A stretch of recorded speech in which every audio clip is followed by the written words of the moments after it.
Music entertainment की धमाकेदार प्रस्तुति।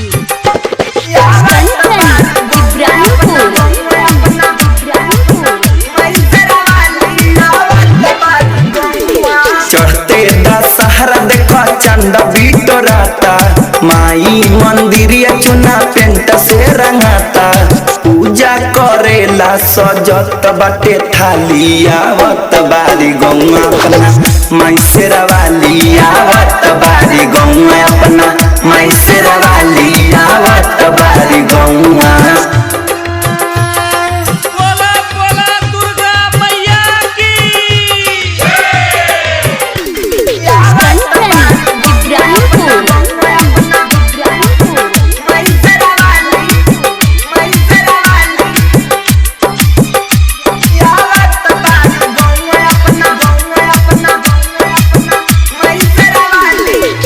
हरा बनावेले माई के मूर्तिया, मटिए के माई के चमके सूरतिया, चमके सूरतिया, चमके सूरतिया। कुहरा बनावेले माई के मूर्तिया, मटिए के माई के चमके सूरतिया, निमिया पर झुलुआ लगावे हाली हाली, आवत बारी गौआ अपना माई शेरा वाली, आवत बारी गौआ अपना माई शेरा वाली, आवत बारी गौआ।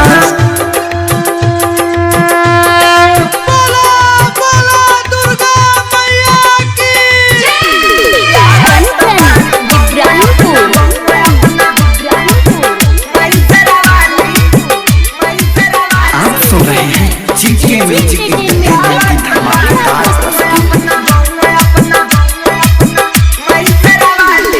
प्रेमी परदेसी सेवा खाली खे भजनिया, इंदल नीतीश करे माई के पूजनिया, माई के पूजनिया, माई के पूजनिया। प्रेमी परदेसी लिखे माई के भजनिया, रवि रूपन करे माई के पूजनिया, कुनल कुमार गई है बाजी उहाँ ताली, आवत बारी गौआ हमारा माई शेरा वाली, आवत बारी गौआ अपना माई शेरा वाली, आवत बारी गौआ।